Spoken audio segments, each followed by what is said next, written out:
श्रद्धावान जितेंद्रिय साधन परायण तो उसको प्राप्त कर लेते हैं और उस परमात्मा रूप परम शांति को प्राप्त हो जाते हैं। लेकिन जो विवेकहीन और श्रद्धा रहित संशय युक्त मनुष्य हैं, परमार्थ से अवश्य भ्रष्ट हो जाता है। ये सब अर्थ है, संसार में अर्थ है क्या है जो भी हम पा रहे हैं, ये सब अर्थ है, साधारण अर्थ वह है परमार्थ। तो जो लोग श्रद्धाहीन हैं, संशय करने वाले हैं, विवेक का उपयोग नहीं करते, विवेकहीन हैं, ऐसे मनुष्यों को कहा है कि वो तो परमार्थ से अवश्य ही भ्रष्ट हो जाते, खाली अहंकार में विवेक शून्यता से अपने बगैर श्रद्धा के चले जा रहे, उनके जीवन का कुछ मतलब नहीं है।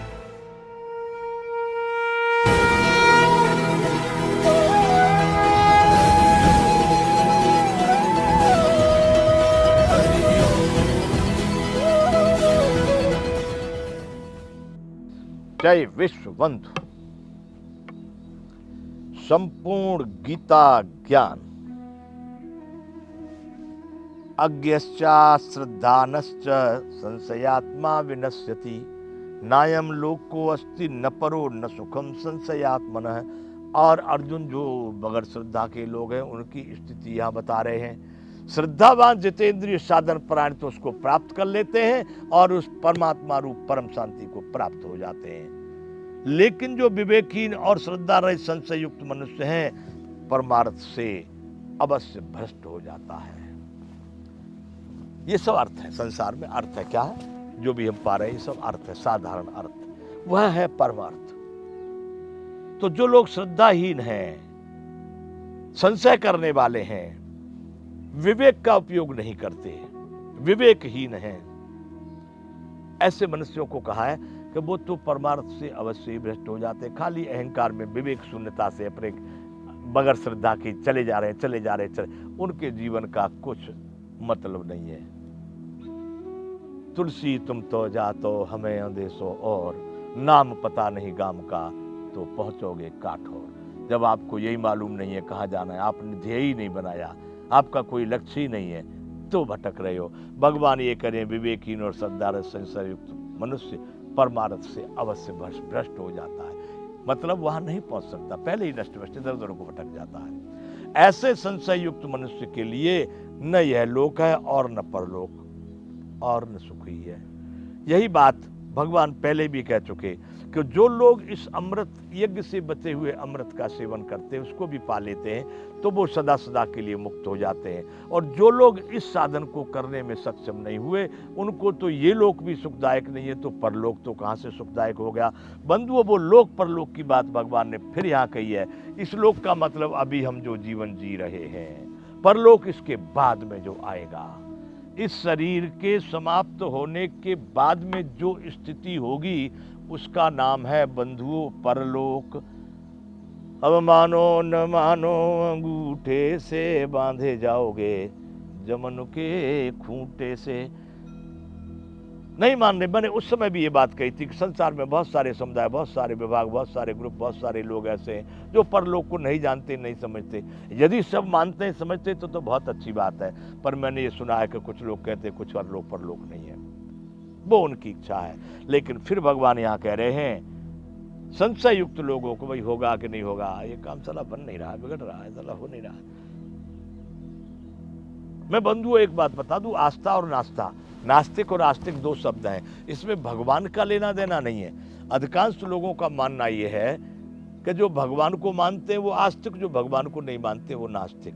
ये नहीं है बात, सत्य ये नहीं है। सत्य है जिसकी किसी काम में आस्था ही नहीं है, कहीं जा रहे हैं किसी से मिलने, पता नहीं वो मिलेगा कि नहीं मिलेगा, अब तो बहुत दिन हो गए, बड़ा देर हो गई, लेट हो गई, जल्दी हो गई, इसका नाम है ना आस्तिक। चल दिया, वहां जा रहा हूं मिलने, घर पर ही मिलेगा, अवश्य मिलेगा, इसका नाम है आस्तिक। तो भगवान यहाँ कह रहे हैं कि संशय युक्त जो लोग संशय वाले के साले ये काम करूं कि नहीं करूं, बनेगा कि नहीं बनेगा, बिगड़ जाएगा, हो जाएगा कि नहीं हो जाएगा। जो लोग संशय युक्त मनुष्य के लिए यह लोग, जिनको संशय हमेशा आपको 1000 में से 999 संशयग्रस्त मिलेंगे, उनके मन में हमेशा यही एक साला होगा कि नहीं होगा, कैसे होगा, कहां से होगा, क्यों होगा, अनेक प्रश्न खड़े हैं। उनके लिए ये लोक सुखदायक नहीं है। आप ही देख लो, जिसके मन में अनेक प्रकार के संशय हों, उसको सुख मिलेगा क्या? नहीं हो सकता। इसलिए भगवान कह रहे हैं कि संशय युक्त मनुष्य के लिए तो यह लोक न परलोक, दोनों ही लोक सुख नहीं दे सकते, उसके लिए सुख नहीं होता। न यह लोक उसके लिए उत्तम है, न परलोक उसके लिए उत्तम है, और न ही उसको सुख मिलता है।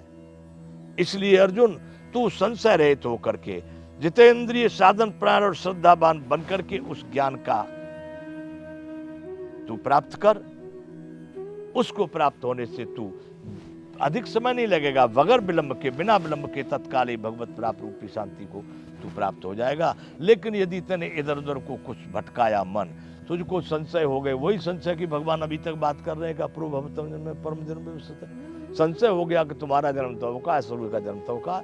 इसलिए भगवान बार बार संदेह और संशय की बात को निकालते हुए अर्जुन से कहते हैं, भाई इस भ्रम में मत पड़ना। संशय अगर हो गया तो न ये लोक सुखदायक होगा, न परलोक होगा, और कहीं भी तुमको सुख प्राप्त नहीं होगा। योग संन्यस्त कर्माणम ज्ञान संचिन्न संशयम आत्मवंतम न कर्माणे निमग्नन्ति धनंजय। हे धनंजय, जिसने कर्मयोग की विधि से समस्त कर्मों का परमात्मा में अर्पण कर दिया, राम राम राम राम राम राम राम राम, क्या कर दिया? बहुत काल तक नित्य प्रति कर्मयोग का अभ्यास कर रहा है, और उसने अपने कर्मयोग की विधि से सारे कर्मों को क्यों? मेरा कुछ नहीं है, या मेरा अस्तित्व खत्म हो गया, जो हो रहा है तुम्हारे में, तुम्हारे द्वारा, तुम्हारे लिए ही हो रहा है, मेरा कोई कर्म नहीं रह गया। अभी तक इतनी कथा जो करते आ रहे केवल इसी आधार पर चल रही है कि संपूर्ण ब्रह्मांड परमात्मा का है, उसी के समर्पण में हम हैं, उसी के संपूर्ण आत्मा उसी में सीमित है, और उसी में से उपलब्ध होते हैं, उसी में से उत्पन्न होते हैं, उसी में से फिर लय होते हैं। इसलिए उस परमात्मा का यह तत्व है जिसने कर्मों की विधि से, कर्मयोग की विधि से समस्त कर्मों को परमात्मा में अर्पण कर दिया है, और जिसने विवेक द्वारा समस्त संशयों का नाश कर दिया है। भगवान मिलेगा कि न मिलेगा, परमात्मा मिलेगा कि न मिलेगा, काशी में मिलेगा कि हरिद्वार में मिलेगा कि तिरुपति में मिलेगा, ऋषिकेश में मिलेगा कि गंगोत्री में मिलेगा, अरे बंधुओं जहां तू है वहीं मिलेगा। देखिए कितना बड़ा विश्वास जताया कबीरदास जी ने, मुझको कहां ढूंढता बंदे, मैं तो तेरे पास में, नामे भेड़ी नामे बकरी नामे छुरी गड़ास में, नामे मंदिर नामे मस्जिद ना काबे कैलाश में। अंत में कबीरदास जी ने कह दिया, कहत कबीर सुनो भाई साधु, मैं तो हूं विश्वास में। बंधुओं, विश्वास, श्रद्धा, विश्वास। एक बात को बता दूं, यहां पर मैं थोड़ा सा उसका चिंतन करके आपको कह रहा हूं कि मैंने कुरान को भी कई बार पढ़ा है, जो इस्लाम का ग्रंथ है, जिसको मुसलमान मानते हैं, कुरान शरीफ जिसको कहते हैं, मैंने उसको भी कई बार पढ़ा। पूरे कुरान की मैं आपको एक बात बता दूं, पूरे कुरान का आधार क्या है? ईमान। क्या? अगर ईमान को निकाल दोगे तो कुरान में कुछ नहीं रह जाएगा। क्या है? ईमान वालो, ईमान लाओ, ईमान रखो। ईमान का मतलब है श्रद्धा, ईमान का मतलब है विश्वास। पूरा कुरान इसी एक शब्द पर आधारित है। मैं कह रहा हूं इस बात को। तो बंधुओं, ये बात मैंने इसलिए कही कि यहां पर भगवान जो कह रहे हैं, अर्जुन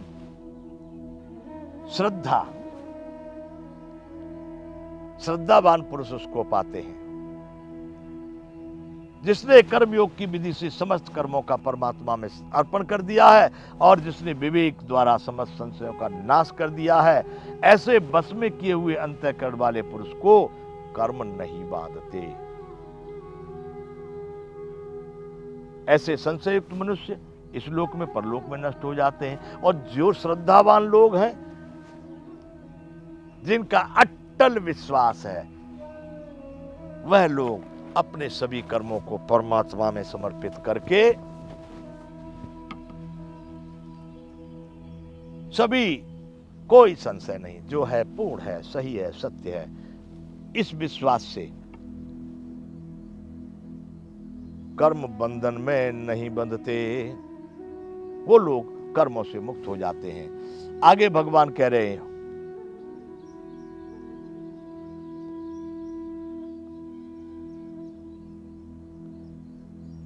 तस्माद् ज्ञान संभूतम हृष्टम ज्ञानासिनात्मनः चित्वैनं संशयं योगमातिष्ठोतिष्ठ भारत। तस्माद् ज्ञान संभूतम हृष्टम ज्ञानासिनात्मनः चित्वैनं संशयं योगमातिष्ठोतिष्ठ भारत। भगवान ने फिर यहाँ कहा, इसलिए हे भरतवंशी अर्जुन, ये इस अध्याय का, चौथा अध्याय का ज्ञान कर्म संन्यास योग का अंतिम श्लोक है। इस अध्याय का अंतिम वाक्य भगवान अंत में फिर अर्जुन को कह रहे हैं, इसलिए हे भरतवंशी अर्जुन, तू हृदय में स्थित इस अज्ञान जनित अपने संशय का विवेक रूप तलवार द्वारा छेदन करके समत्व रूप कर्म योग में स्थित हो जा और युद्ध के लिए खड़ा हो जा। योगमा तिष्ठोत्तिष्ठ भारत है, योगमा तिष्ठोत्तिष्ठ भारत है। सभी संशयों का छेदन करके योग में स्थित होकर के उत्तिष्ठ भारत है, खड़ा हो जा। संशय जहां आ गए वहां काम बिगड़ जाते हैं। ये पूरा अध्याय भगवान ने संशय के ऊपर कहा। अर्जुन को संशय हो गया था, अपरम भव तो जन्म परमम जन्म व्यवस्थितः कथमे तो जानीयाम तुमादो प्रोक्तवानति। सूर्य का जन्म बहुत पुराना है, तुम्हारा जन्म अभी का है, कैसे माना जाए। इस संशय को लेकर के भगवान ने बार बार इस अध्याय में अर्जुन को कहा है कि अर्जुन किसी प्रकार का संदेह मत करना। संशय बहुत खतरनाक है, संशय बड़ा भयानक होता है। इसलिए हे भरतवंशी अर्जुन, तू अपने हृदय में स्थित अज्ञान जनित अपने संशय का विवेक रूप तलवार के द्वारा छेदन कर। विवेक कहते जो आपको ज्ञान है, जानकारी है, उसका सही समय स्थान स्थिति के अनुसार उपयोग करना, उसका नाम है विवेक। विवेक रूप तलवार के द्वारा छेदन करके समत्व रूप योग में स्थित हो जा और युद्ध के लिए खड़ा। समत्व रूप योग क्या है? योगस्य कुर्माणी संगम त्यक्त्वा धनंजय सिद्ध असिद्ध समत्व भूत्वा समत्व योग उच्यते। यही समत्व भाव है, द्वंद्व से निकल जाना। आगे इस अध्याय को पूरा करते हैं, आगे चर्चा जारी रहेगी। जय विश्व बंधु।